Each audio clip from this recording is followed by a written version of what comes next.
Do you remember when a single pound of beef could stretch across a table and fill 8 hungry bellies? When a dime meant the difference between going to bed with a growling stomach or drifting off with the warmth of supper still lingering? Some folks today might call it magic, but back then it was just survival. And the real magic was the hands that made it happen, mothers, grandmothers, and neighbors, all working with scraps and hope, turning next to nothing into a meal that could feed a crowd. So let's take a walk back to those hard times, the Great Depression, the war years, when every penny counted and every meal was a small victory. I want to share with you the forgotten ingenuity of 25 cheap ground beef dinners, dishes that kept families of 8 going night after night for just a handful of coins.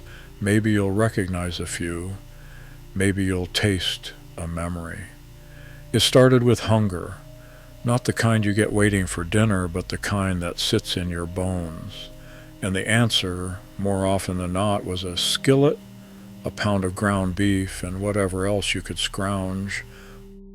Poor man's meal, that's what we called it. Potatoes, onions, and a little ground beef, sometimes just a handful, browned in a pan. If you were lucky, a few slices of hot dog or whatever meat was left from the week. Fry it all together, let the onions get sweet, the potatoes crisp at the edges. It cost maybe 12 cents for the whole pan. But the real value was in the way it filled the house with the smell of something cooking. That smell meant hope. But hope alone didn't fill you up. So we learned to stretch. Meat and potato patties, just yesterday's mashed potatoes, a bit of beef, and an onion, all mashed together and fried in a little bacon grease. You could make a dozen patties from a single pound and nobody complained. Not when it cost less than a nickel a head. And when the week wore on and the larder got thin, there was always Depression-era meatloaf, oats or breadcrumbs, whatever you had, mixed with ground beef, an egg if you could spare it, and a splash of tomato sauce, baked slowly so the crust got dark and the inside stayed soft. It cost about 20 cents to feed the whole table, but the real secret was the leftovers, cold meatloaf sandwiches for lunch the next day, wrapped in wax paper and tucked into a pocket. Sometimes the only thing left in the cupboard was a box of macaroni and a can of tomatoes. That's when Hoover stew came to the rescue.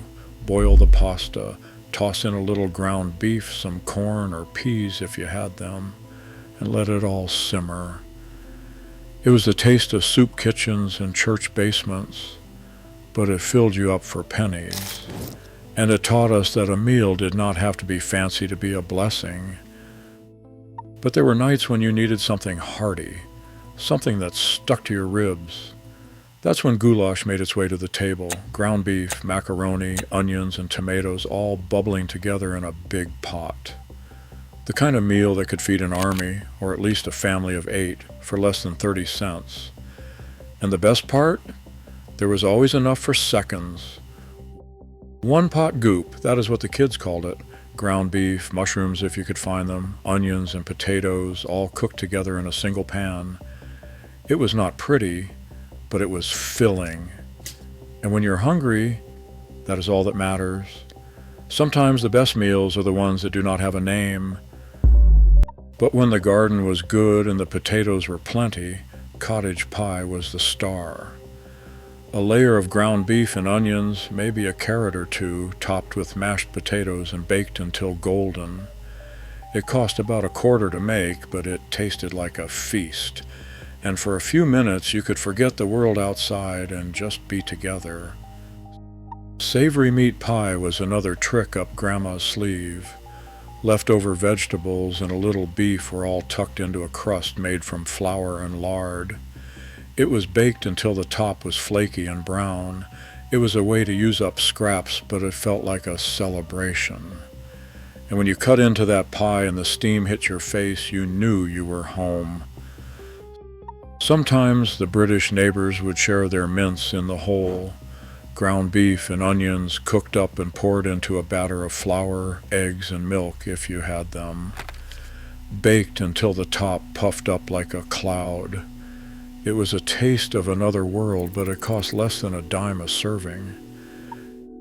And when the meat ran out, there was always corned beef fritters. Canned beef, a little flour, an egg, and some milk, mixed and fried into patties, served hot, with a bit of mustard if you were lucky. It was the kind of meal that made you grateful for every bite. But sometimes you needed a little sweetness to balance the salt.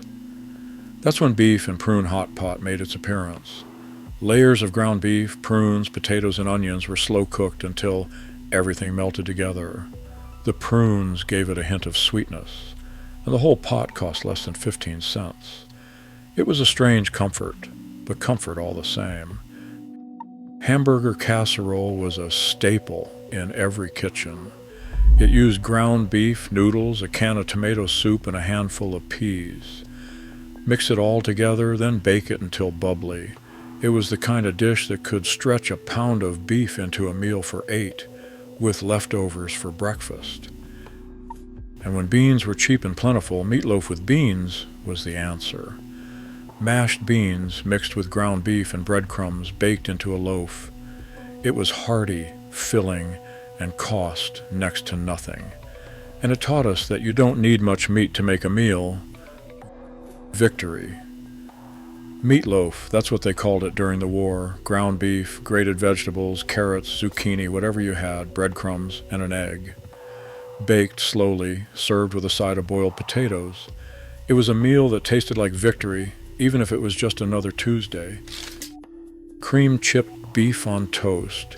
Dried beef, if you could get it, cooked in a white sauce and poured over thick slices of bread. It was a favorite with the soldiers, but it made its way to every kitchen back home. It cost about 10 cents for a tray, and it filled you up fast. But when the weather turned cold and the wind rattled the windows, hamburger soup was the answer. Ground beef and whatever vegetables you had, carrots, potatoes, and onions, simmered in a big pot with broth. It was the kind of meal that brought everyone to the table, no matter how tired or hungry. Beef and potato stretch. That is what we called it when there wasn't much left. Ground beef, potatoes, onions, and carrots, all layered in a pan and baked or stewed. It was simple, but it filled the house with the smell of something good, and sometimes that was enough. Spaghetti with boiled carrots. Sounds strange, but it worked.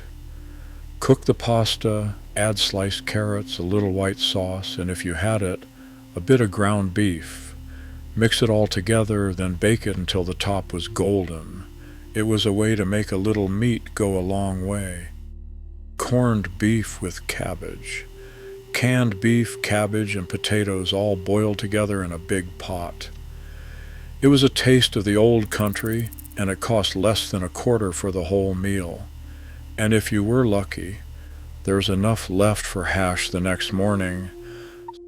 Sometimes you had to get creative. Beef or whale meat hamburgers, yes.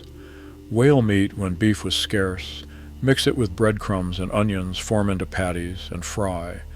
It was not fancy, but it kept you going. Boeuf bourguignon, ration style, ground beef, carrots, onions, and a splash of wine, if you could find it. Simmered slow, served with a hunk of bread.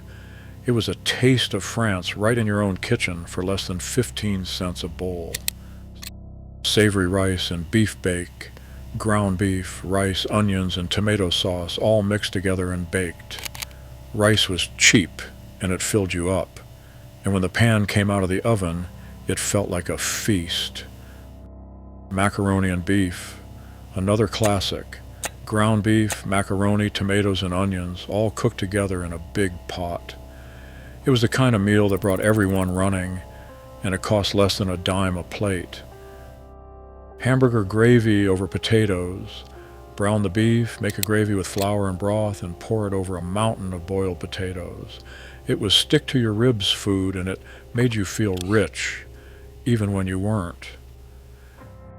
Meat and vegetable stew, ground beef, root vegetables, and broth simmered until everything was tender. Beans or pulses, if you had them. It was the kind of meal that tasted better the next day, and it cost just pennies a bowl. Johnny Marzetti, a favorite in Ohio and the Great Lakes. Ground beef, noodles, tomato sauce, and a sprinkle of cheese if you had it, baked until bubbly and served hot. It was a dish that brought neighbors together, and it cost less than a quarter for a pan big enough to feed a crowd. Cabbage and noodles with beef. Fry the beef and cabbage, add egg noodles, and cook it all together. It was simple, filling, and cost next to nothing, and it tasted like home. Hamburger pie, ground beef, a pie crust, and whatever vegetables were left in the ice box. Fill the crust, and bake until golden. It was a way to use up scraps, but it felt like a treat. Meat and oatmeal patties, ground beef, oats, onions, and an egg were mixed together and fried. Oats were cheap, and they made the patties tender. It was a meal that stuck with you long after the plates were cleared. Potato and beef hash, leftover potatoes, a bit of beef, and an onion, all fried together in a skillet. Served for breakfast or dinner, it was the taste of hard times and the comfort of family. And when the cupboard was almost bare, there was beef and barley soup. Ground beef, barley, carrots, and onions simmered until everything was soft and the broth was rich. It was a meal that could feed 8 for less than a dime. And it taught us that sometimes the simplest things are the best. But the heart of it all, the dish that meant survival, love, and hope, was always the same. A pot on the stove, a family gathered close, and the knowledge that no matter how hard the times, you could always make something out of nothing. That is what these dinners were, not just food, but a promise that tomorrow would come and you would face it together. So if your grandmother made any of these, or if you remember the taste of a meal that cost just a nickel, let us know in the comments. Share your stories, because every recipe is a meal at a time.